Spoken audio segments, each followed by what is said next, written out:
So, welcome back, everyone, to the Winter Enchantment 2025. Welcome back for those of you that have watched my other Winter Enchantments in years past or participated in them live. I am thrilled to be bringing this annual class to you. This is a class that is part of my spirit marriage group deepening program, or spirit communication, I should say, a group deepening program, because you don't need to be in a spirit bond or marriage to be part of that program.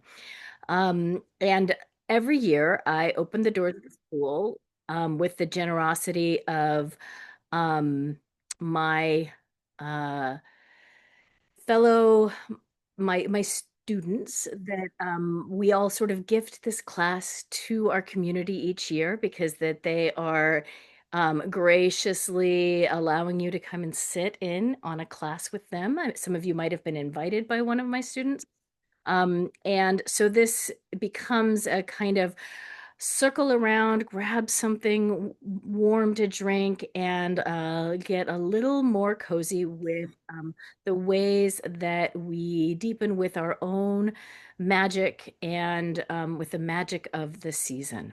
So, without further ado, I am going to do invocation very quickly just to bring in the spirit, the light of the inquiry tonight. And then we will get rocking and rolling. All right, here we go.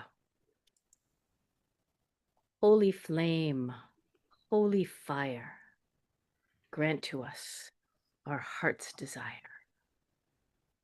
Holy fire, holy flame, bring magic in the old one's name. This is my Krampus candle, smelling of pine and mistletoe and dragon's blood and clove. So if you imagine clove and pine and mistletoe smelling, that's the scent of this evening. So I want to start tonight by saying I am not a folklore expert.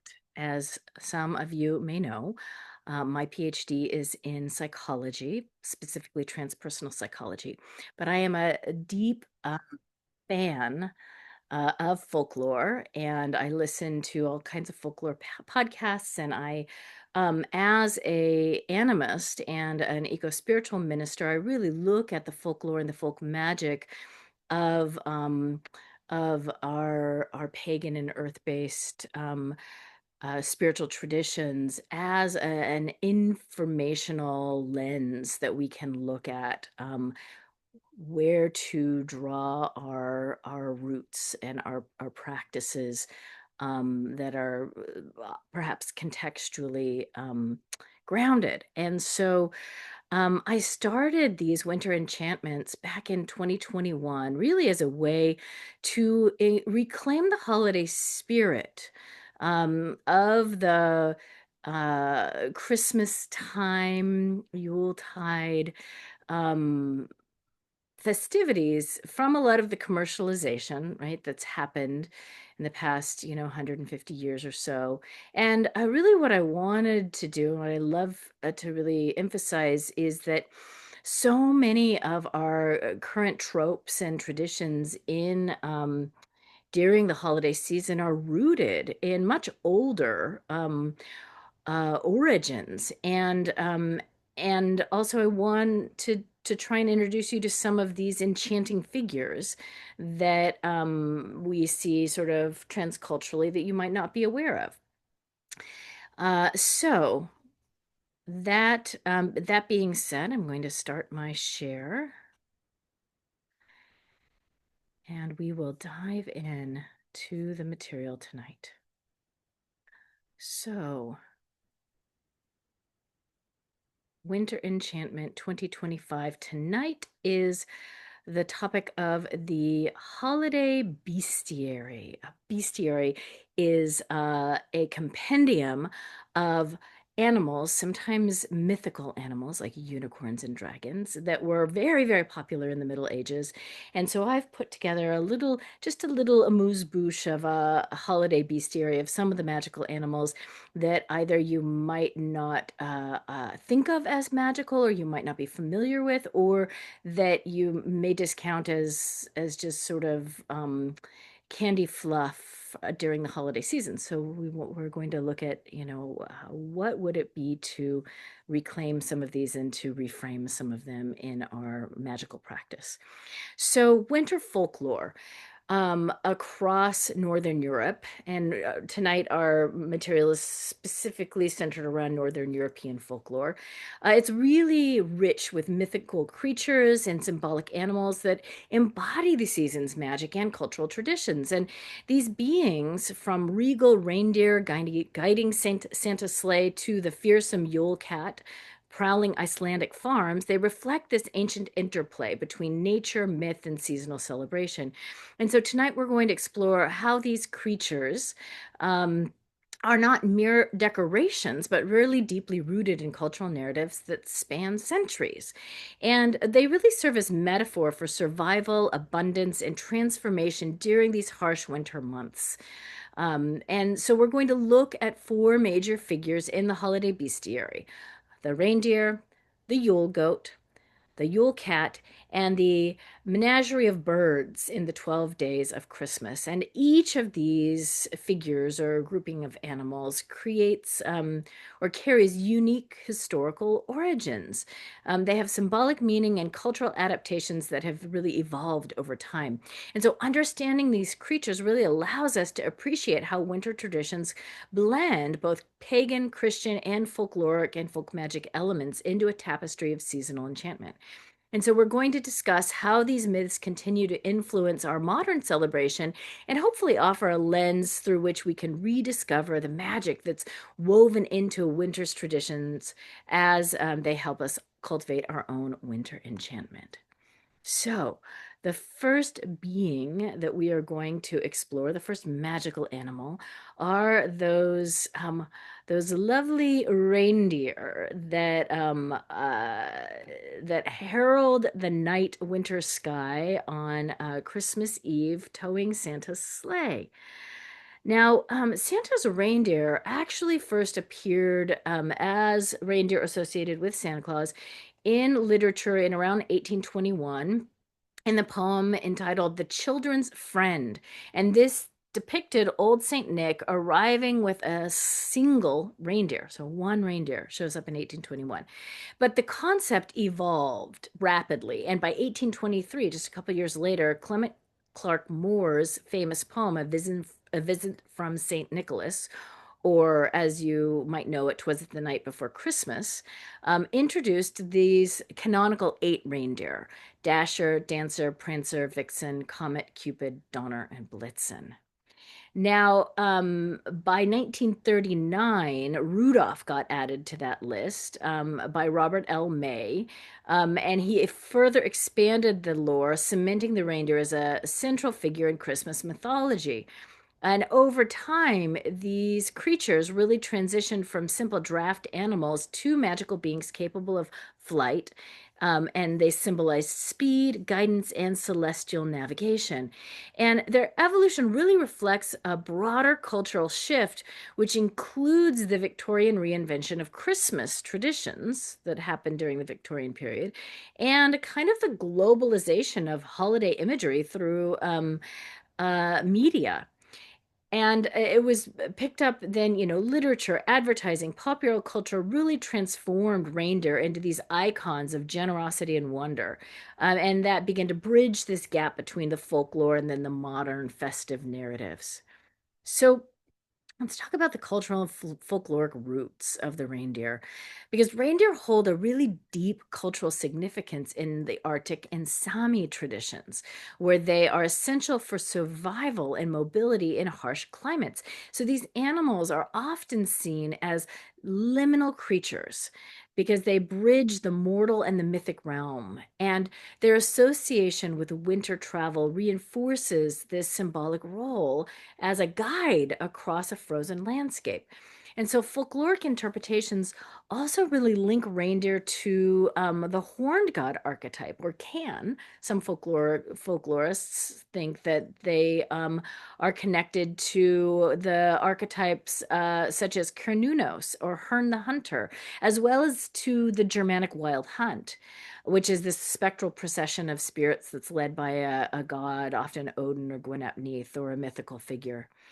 So these connections really suggest that reindeer can embody themes of regeneration, cyclical nature, and cosmic navigation with their antlers, symbolizing the growth and the renewal of the new year.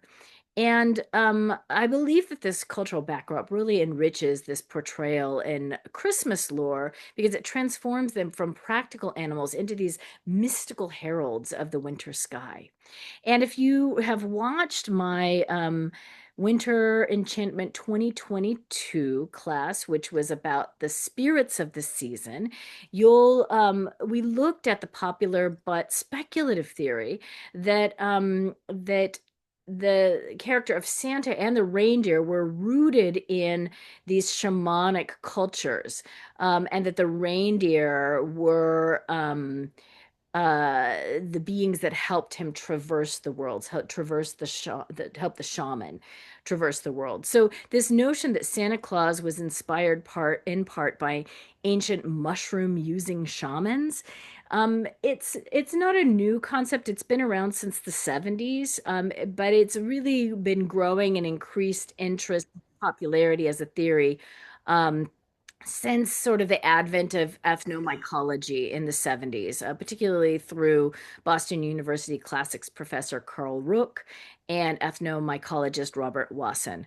So I want to be clear that this argument of connecting a lot of the tropes of Christmas to the shamanic traditions, it is not arguing that Santa was a shaman.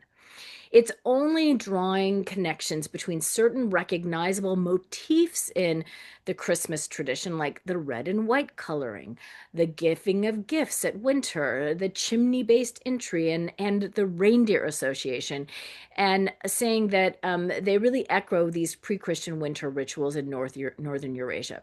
So I think the important thing is that reindeer aren't symbolic here; they're very literal, because in many Siberian regions, the shaman traveled by sled, pulled by reindeer. The reindeer urine was often used in mushroom purification rituals, and according to Rook, reindeer also ate the Amanita muscaria, the magic mushroom. They ate them directly. So the reindeer ate them, and the shamans ate them, and they had this magical, wild, good time flying through the skies on their journeys. And I think this is where the myth gets really interesting because, according to the anthropologist Irving Hollowell, the reindeer would appear visibly intoxicated after eating these Amanita muscaria mushrooms. They'd stumble, leap erratically, and appear to fly over the snowdrifts. And so it really has led to a folkloric assertion that Santa's flying reindeer may actually reflect these mushroom intoxicated reindeers that they were reporting on. And many of the Siberian shaman accounts that they collected describe this metaphorical flight, including ascending on a spiritual ladder, riding sky animals, being carried by reindeer, elk, or birds, or galloping across the stars. And it's not only unique necessarily to the Siberian cosmology or tradition. You'll see this language echoed nearly word for word in Germanic descriptions of Odin leading the sky hunts or the wild hunt, Norse descriptions of astral horses, and even it could be connected to medieval witch flight imagery. So these night flight rituals often occurred during long polar darkness. And again, this is speculative, but I think it's a pretty compelling argument for these folkloric roots of the reindeer. So the symbolism of reindeer really extends beyond their physical attributes. Their antlers represent regeneration and the cyclical nature of life, while their ability to traverse snowy landscapes really signifies resilience and guidance. And I think in modern interpretations, reindeer have become global icons of Christmas, appearing in films, advertisements, and festive decorations. And this image really evokes a nostalgia and a wonder, the magic, right, of an animal that flies. And this reinforces these ideas of generosity and enchantment during the holiday season. So today, I think reindeer serve as cultural ambassadors for winter festivities. They blend these ancient symbolism with contemporary storytelling to create a really universally recognized emblem of holiday cheer and wonder.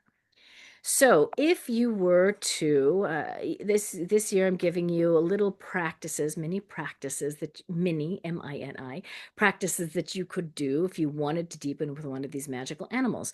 So, the practice that I will give you for your reindeer enchantment is the practice of night flight. So, with or without a entheogenic or ethnomycological aid. And I would certainly caution those of you that have not worked with entheogens before. This is probably something that you want to be doing with a sitter and with somebody that is able to really take you through a proper journey. But for those of you that are versed in trance and journey work, one of the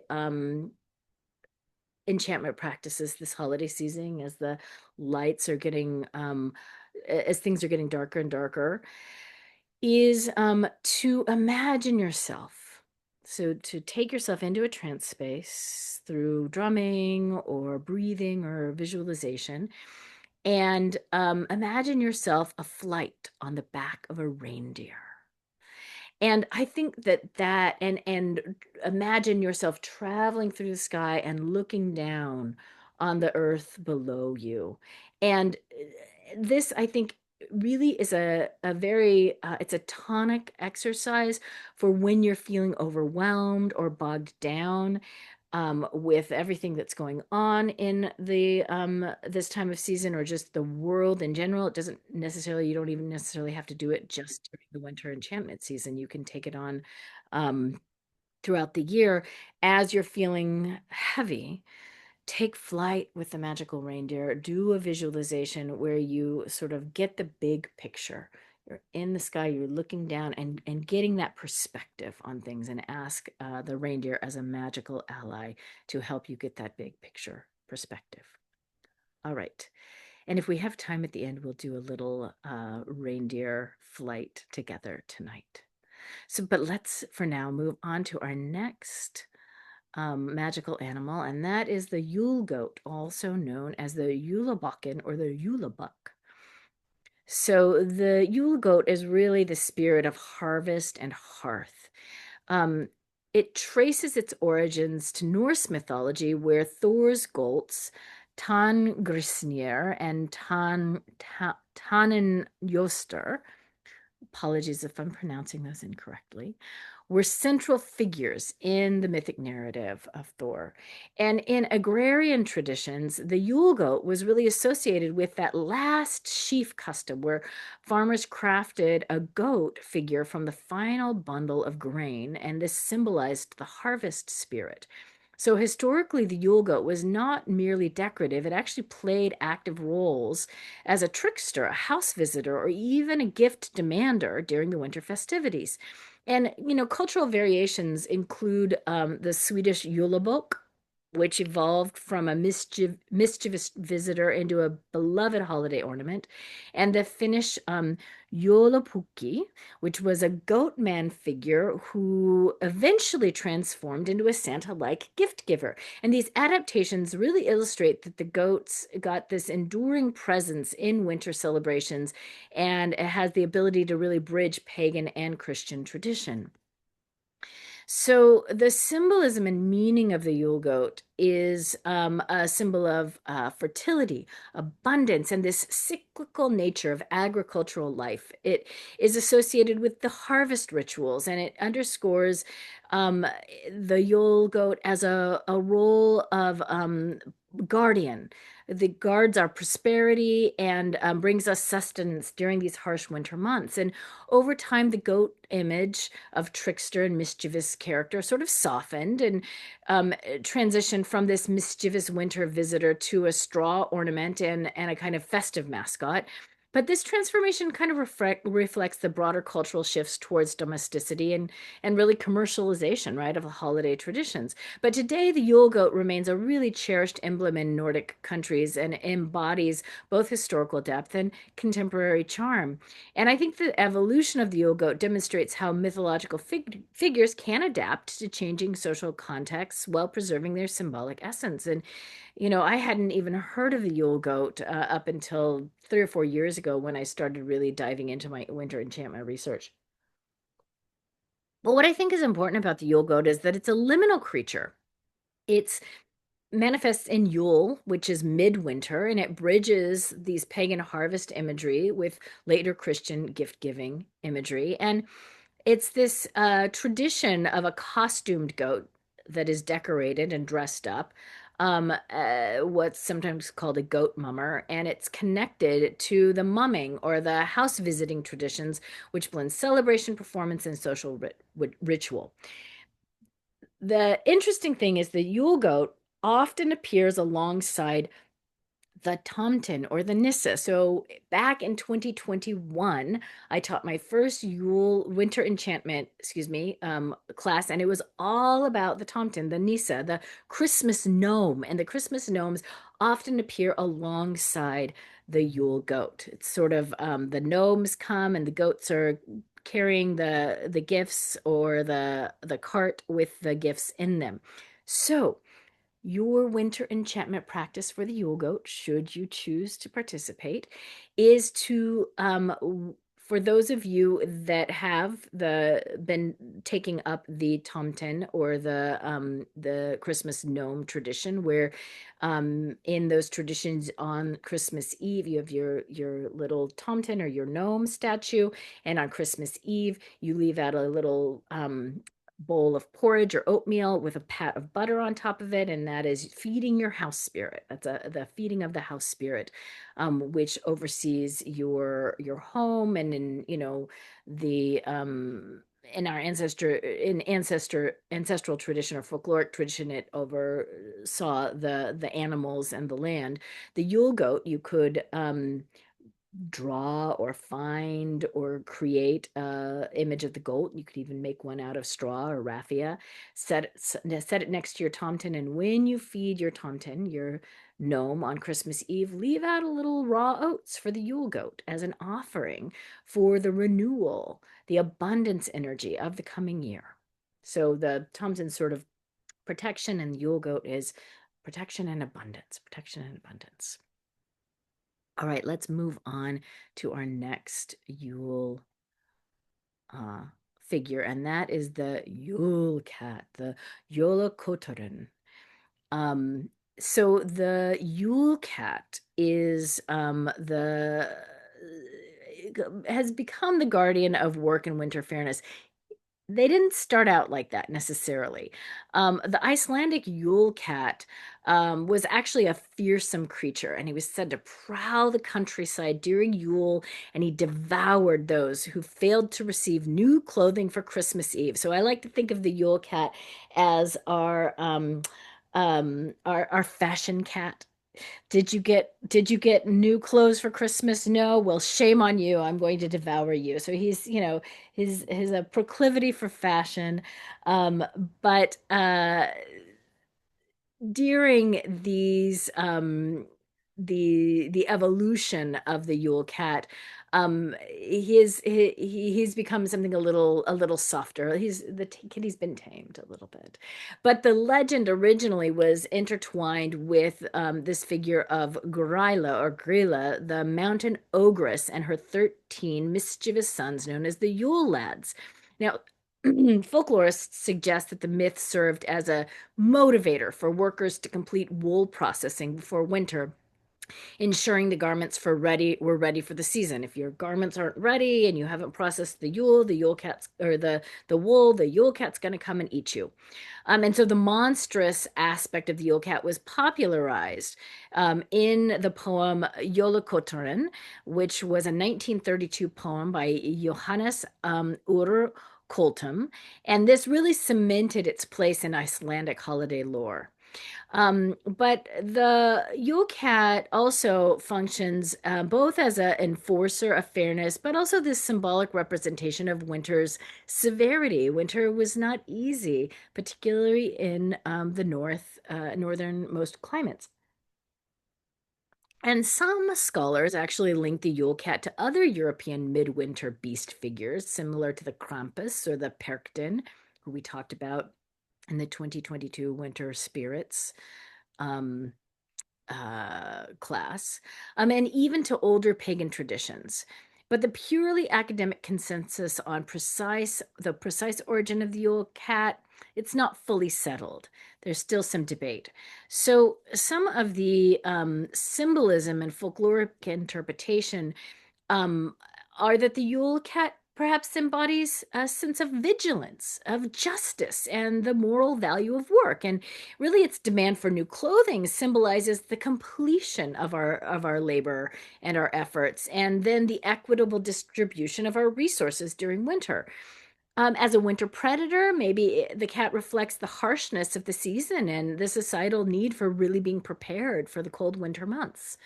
And this interpretation, I think, really positions the Yule Cat within a broader Nordic tradition of winter spirits, policing behavior, reinforcing communal norms, and survival ethics. But the Yule Cat today really has been reimagined in art and media, and he often appears as a whimsical yet imposing figure that continues to intrigue audiences around the world. And also, ties could be made between the Yule Cat and the troll or monster folklore in Iceland that really reinforces the idea of dangerous supernatural beings in winter. So I would like to offer a reframe around the Yule Cat, and that's this. The Yule Cat isn't about getting new clothes, it's not about consumption, and it's not necessarily even about extolling the virtues of labor, right? I think the Yule Cat is about taking pride in and really enjoying the fruits of our labor. What did we grow this year? And are we taking time to really savor that? And so, I would like to offer the enchantment of the Yule Cat as some glamour magic.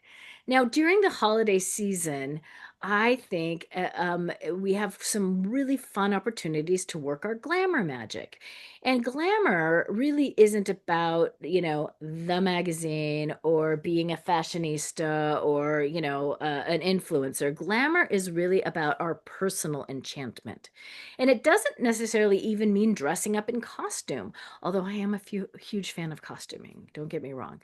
Magic, I believe, is what makes you feel enchanting. And that could be anything as simple as a fragrance that you wear or put around you, colors that you adorn yourself with, textures that feel enticing or sensory, layers that create warmth or insulation. Because glamour magic is about fixing your spirit, fixing yourself with an attitude that conveys the intention of whatever you're fixing your spirit with. And that intention could be like, look out, world, I'm fabulous. Or it could be like, I'm a badass, give me some space. Or it could be, I'm a magical being, and or I have whimsy that invoking. And so glamour magic, as I like to play with it, is really a language that helps you act as if. And that acting as if then becomes magnetic. And so it's less about the accoutrements that you're wearing, although those can help, but they're only help in so much as they help remind you. Because they're really about the feeling that you're projecting into them and into and emanating from yourself. All right. Let's move on to the final um, 12 days of Christmas, and particularly this festive aviary that we see in the 12 days of Christmas. So, category are birds. And there's, so many holiday songs that we associate with the winter months. But this is one that's always really perplexed me. The 12 Days of Christmas, what's it all about? Why all those friggin' birds? So I decided to research it mostly because I was curious. And this whole class tonight, the bestiary, arose because I was curious about the Yule Cat and I was curious about those dang birds in the 12 Days of Christmas. What did they mean and why are they there? And what I discovered is that this song is actually a symbolic rendering of holiday feasts and offerings that we enact during the folkloric 12 days of Christmas. So, just as a reminder, I talked about the 12 days before when we talk about in previous classes. But the 12 days of Christmas begin on Christmas Day. And they end on January 6th, which is in the Christian tradition Epiphany, but also known as the 12th night of Christmas. And in medieval and early modern Europe, these 12 days of Christmas were days of feasting, visiting with friends, playing games, giving gifts. Um, Performing and attending performances, and they were also a time of great mischief and role reversal, like the Lords of Misrule or Saturnalia, topsy-turvy times. And so the song of the 12 Days of Christmas really mirrors this atmosphere of progressively extravagant celebrations. And it's meant to be a playful, celebratory, and a little ridiculous, right? And it keeps us in the joyous chaos of old winter festivities like the Saturnalia and the Kalends. And the ridiculous, I have a little anecdote about the ridiculous nature of the 12 Days of Christmas. When I was growing up, every Christmas, we participated in this Christmas pageant called the Singing Christmas Tree. And our church that I went to down in San Jose, California, would put this up as a huge spectacular at the Center for Performing Arts in downtown San Jose. So the big, huge theater. And we would build this Christmas tree that had risers on it that was like, I don't know, 50 feet tall, and it was stacked with people. The church choir, and they would get up there and they would sing, and we would put on this Christmas pageant with all sorts of different activities going on beneath the tree, from songs and solos to drama pieces. And I performed in that every single year from probably the age of 5 until I was about 18 when I graduated and went away to high school. When I was 15 or 16, we did a 12 days of Christmas where during after the intermission and leading into the second act, there were 12 of us that would get up on stage, and each one of us was dressed as one of the different 12 days of Christmas, and we would pantomime the actions of the 12 days of Christmas, and we divided up the audience into different groups that would stand up during their part of the song and do the pantomime. And the whole audience, it was an audience participation piece. They would sing the 12 days of Christmas, and that segment of the audience would get up and do their pantomiming with them. That was the year that I got to be the eight maids of milking. And I'll tell you, folks, I have never been quite the same after leading an audience of probably 400 or 500 people in doing this action while we're singing the eight maids of milking. Yes, folks, I stood on stage and I was the maids of milking, and everybody did this action with me. And whether you want to say it warped or informed my later life, the jury's still out on that one. But we will talk more about in a second the transition, right, from the birds, which ends at day 7, to the maid, which is the first human person in the 12th day, but also is representative of that phase, that transition. So there you go, a bit of peace. And I was going to try and find the picture because there's a picture of me dressed as the maid, with the lusty corset and my hair all a curl. It was a sight to behold, I will tell you. So let's talk about the origins of the symbolic origins of the song and again, why all the birds? So the 12 Days of Christmas first appeared in print. So we have the printed record of it in 1780. And it was in a chant entitled The Mirth Without Mischief. Although there are earlier French versions that likely existed. And originally, this was a cumulative memory game. It was a game that was played. And the song was not really intended, as some people postulated later, as a coded catechism, but really it was a playful, festive recital. And birds dominated the gift list, including partridges, turtle doves, French hens, collie birds, or later calling birds, geese, and swans. And each bird really carried a symbolic meaning. And which we'll talk more about in a second. Um, some scholars argue, in fact, that the five golden rings of the litany was originally referring to ring-necked birds, further emphasizing the avian themes. So, the importance of birds in medieval bestiaries really can't be overemphasized because birds were seen as the messengers between the worlds. They also embodied fertility, abundance, and festivity, and their presence in the song reflects a really cultural fascination with nature's vitality during these harsh midwinter celebrations. So, at its core, the 12 Days of Christmas was originally a party game in the Christmas season, and not really a religious catechism or a coded message, as some, have speculated later on. So, let's talk a little bit about why birds. Um, and why were they the only animals, right, that appear other than the human animal? Why are they the only animal that appear in the 12 Days of Christmas?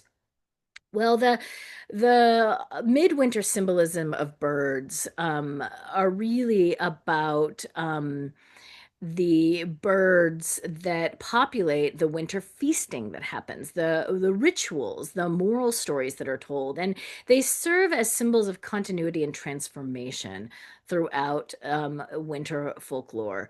And their inclusion in the 12-day sequence may represent a progression from earthly abundance to divine celebration. You see them sort of from 1 to 12 as an ascension. And they align with themes of renewal and spiritual ascent. And so one could see birds as cultural signifiers of joy, music, and fertility, uh, beings that reinforce this festive atmosphere of the season. And by understanding some of these symbolic layers, we really get insight into the enduring appeal of this avian imagery throughout our holiday traditions. And in medieval and early modern Europe, birds were some of the most meaningful symbolic creatures during the winter season, because that birds, first of all, they were gifts of status and wealth. Game birds and poultries were prestige foods in the winter feasts. And someone that was giving a bird and giving someone a bird, you were giving them a luxurious item. You were also giving them a source of eggs for ongoing sustenance. So this for abundance. You were giving them something that was rare and often very expensive in winter. And for aristocratic or courting rituals, bird gifts often appeared frequently in poems and in gift lists. So birds were also connected to that courting ritual idea. They were symbols of love, fertility, and renewal. So winter festivities often celebrated the return of the sun, the future fertility of land and livestock, and this feeling of hope and abundance. And so birds, especially birds that mate for life, like the turtle doves, symbolized renewal, and the swans symbolized renewal during the darkest part of the year. So, third, birds really carry a spiritual and a folkloric symbolism. So, in Christian folklore, birds were messengers between the worlds as symbols of the Holy Spirit, of peace, of devotion. And they were associated with blessings and auspicious omens. And in many pre-Christian tradition, birds were seen as guides between this world and the other worlds. They were also symbols of prophecy, and they carried the soul. They carried the soul into the afterlife. And there's symbolism, and this symbolism around birds is very common in Celtic folklore, in Norse folklore, in Slavic folklore, in the Germanic traditions throughout all of Northern Europe. And midwinter, being the darkest time of the year, was when these boundaries between the worlds was believed to be thin. And so birds became very spiritually charged symbols able to traverse the worlds. And finally, the importance of the 12 days of Christmas was the song itself was originally a list. A bird list. Early versions of the song, including the French prototypes, had even more birds in it. So some scholars believe that the original first seven gifts were all birds, like I said earlier, and that the five golden rings may originally have meant ring-necked pheasants. And so the dominance of birds is traditional rather than accidental, and giving someone birds was literally giving them prosperity, which is a core value of Yule and Christmastide. So let's talk about the symbolism behind the gifts and the actual birds in the tree. I think we've got just enough time to do this and maybe do our little practice. Yay. So although today we sometimes try to assign deep meaning to each gift, the original song wasn't really meant to be symbolic in that way. However, many of the items that appear in the 12 days do have folkloric resonance in English and French Christmas traditions. So let's start with that partridge. The partridge appears at the beginning and throughout the entire song. And it's not just the partridge, it's also the tree, right? The partridge is in this pear tree. So the partridge in the oldest French versions mentions a red-legged partridge, which was an exotic novelty in France and England at the time. And partridges were very expensive and a kind of a luxury gift. And in folklore, partridges have sometimes represented motherhood and protection, and they become a symbol of generosity and abundance. So protection and abundance for the partridge. The turtle doves then were traditional Christmas symbols of love, faithfulness, and devotion. And they also symbolized peace, the dove of peace in European folklore. So they were highly associated with a season that celebrates peace and love, the dove, as well as mated pairs. The French hen then was a originally may have been just a cognate for a fancy or a foreign hen. French just sort of meaning fancy or foreign. And this was the idea that a hen was a costly poultry gift given for someone to give them a status or wealth, because that giving someone a hen, right, that is able to produce eggs in winter is giving them abundance in a very lean season and ongoing nourishment. And so it becomes a practical luxury gift for a household during the Christmastide feasting. The calling birds then um the is really interesting because that again, older versions of this song say collie or colly or collie birds, meaning blackbirds, because collie was a slang for coal colored, coal colored. Blackbirds were also a common ingredient in medieval pies. Yes, they were, just like the 4 and 20 blackbirds baked into a pie. And so blackbirds in folklore are often associated with prophecy, and also with good fortune. And they're used and were feasted upon in pies and feasts, but they were also symbolically tied to mystery, the midwinter magic, and household festivities. So the calling birds birds may actually well have been collie birds or blackbirds. And now those golden rings. So in some folklore interpretations, the five golden rings may actually refer to ring-necked birds like a pheasant or another or other game birds or a goose with golden rings on their bills. And that really makes then days 1 through 7 all about the birds, because some early sources actually support that the golden rings were actually the rings on a bird, although this is somewhat debated. Moving on to the geese laying. The geese were connected again with fertility, abundance, and good fortune. A goose was the main feast bird actually before turkeys became common, and a laying goose was extremely valuable because, like those French hens, it gave you food that was sustainable. If your geese was a laying, it was knocking out eggs for the breakfast table and for those baked goods. Um, Seven Swans Swimming then takes us into this idea of transformation. If you think of like the ugly duckling transforming into the swans were only owned and eaten by royalty and the nobility, and they symbolized beauty, purity, prestige, and also a mated pair. Swans were eaten at royal feasts, and really they represented this high status within Yuletide fare. And so we moved, from a partridge in a tree to a graceful swan. So then, as continue on, and we're not going to focus on each of the human aspects of the 12 days, but you have the eight maids of milking, the nine ladies dancing, the 10 lords a leaping, the 11 pipers piping, the 12 drummers drumming. And these all represent the shift from bird gifts to social celebrations and entertainment, which were central to the season during the 12 days of feasting. And again, ascending from, the,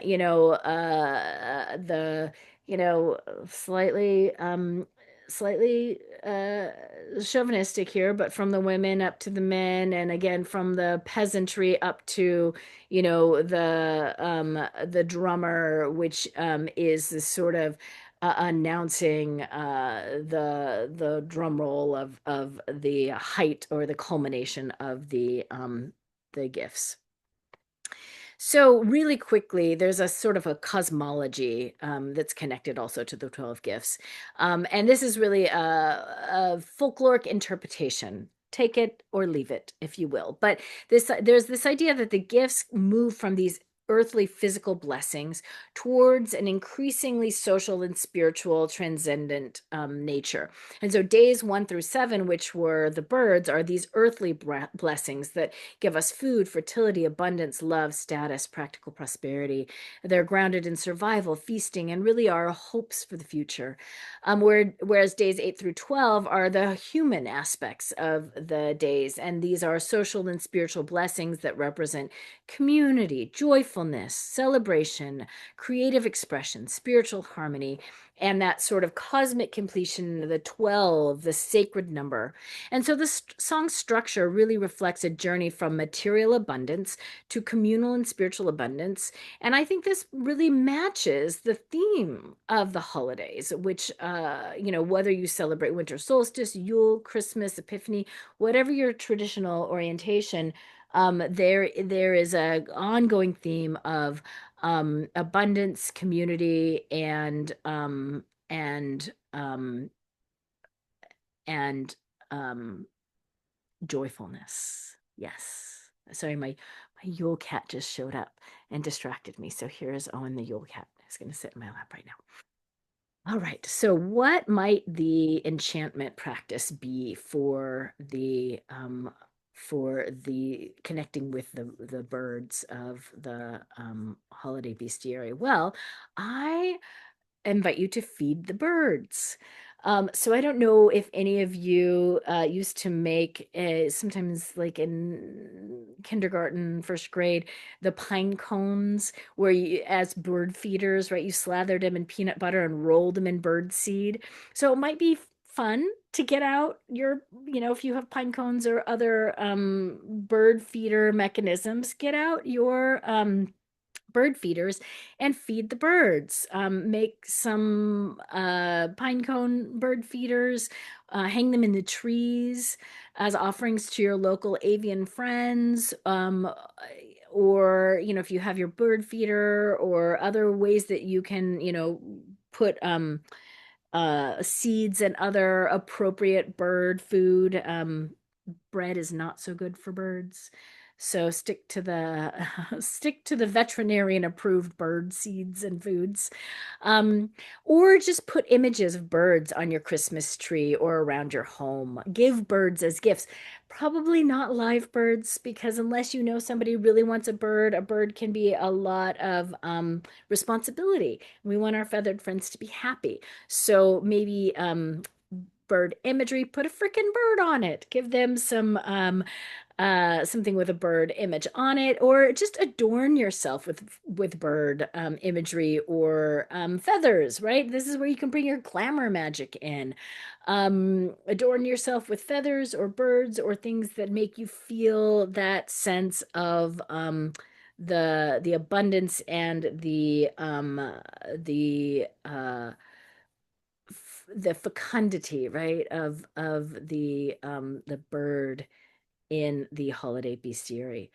So we have about 10 minutes left. And I am going to invite us to do just a very brief grounding visioning version of the winter enchantment. And then we will finish up, and I will open it up for questions at the end. So take a moment, and if you'd like to close your eyes or soft gaze, if you have a candle in front of you like I do, you might want to just gaze at the candle flame. Just take a few deep breaths. And let yourself arrive here and now. Feel the sun, the moon, and the stars as they swirl above your head, showering down their waterfall of light from cosmos to planet to you.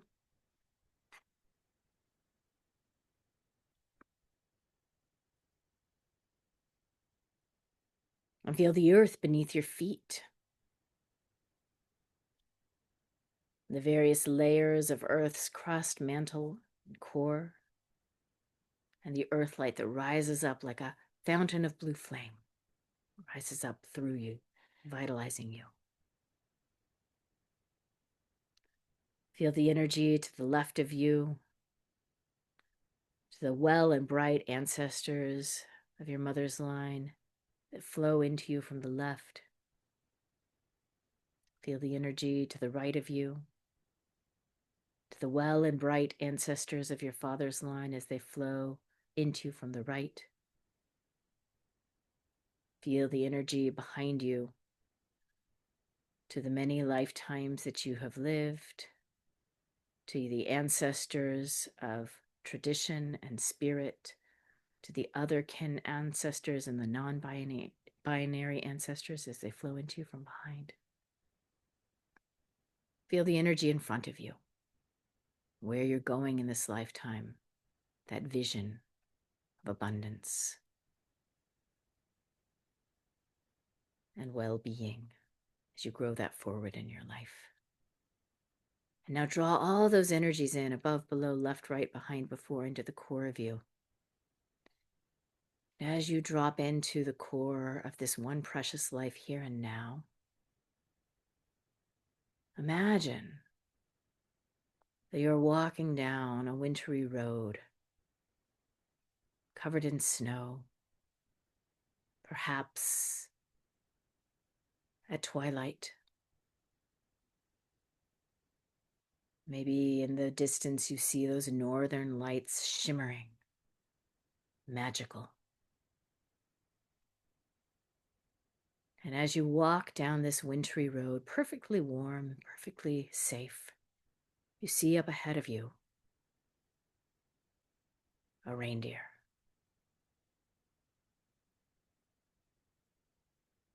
And this reindeer is your guide tonight,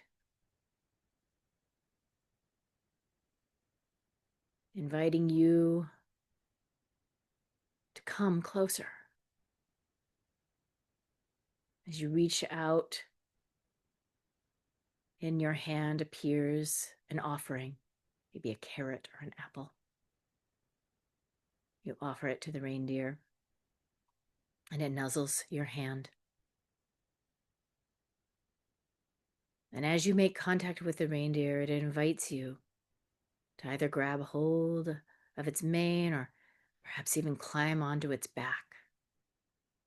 And you launch into the sky,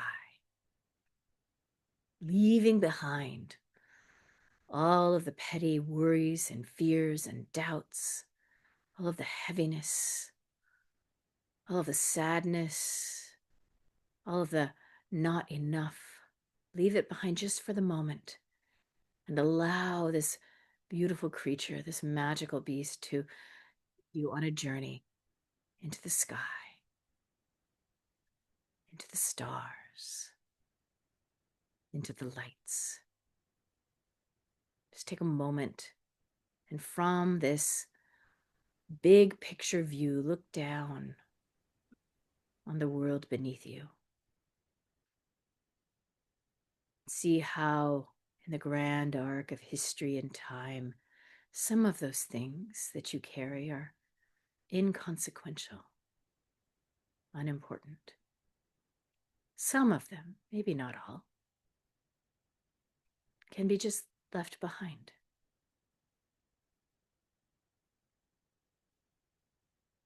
So as you journey through the night sky, reach your hand up and touch the stars, touch the aurora borealis, and draw down with your hands that magical light into your body, filling you like a bioluminescence.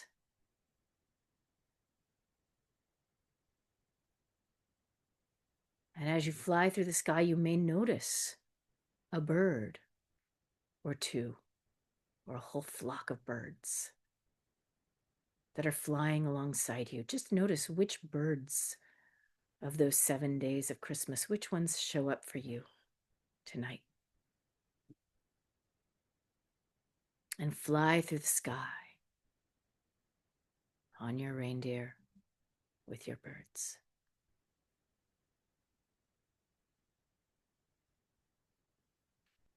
And now, knowing that you can return to this visualization, this journey, anytime you want, and scoop up more stardust, more aurora borealis energy, getting this big picture anytime you need it. But for now, the birds continue their path. You thank them, perhaps pull from your pocket some bird seed that you scatter into the air, and they catch in their beaks and fly off. The reindeer brings you back to the earth, back to where you started, but a little bit lighter, a little more rejuvenated. Perhaps some perspective on what you need to pick back up and what you can just sort of leave there on the ground behind you.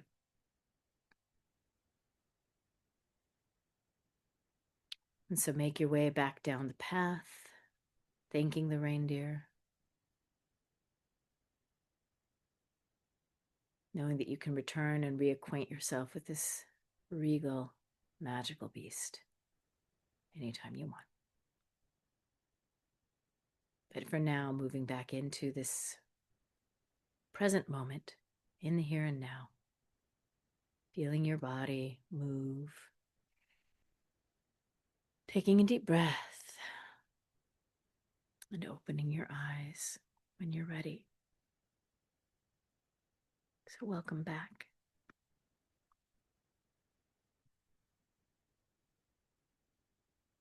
So winter mythology across Nordic and European landscapes is animated by these magical creatures, both real and imagined, that embody this season's enchantment. The reindeer, the Yule Goat, the Yule Cat, they reveal a world where winter spirits roam, enforcing norms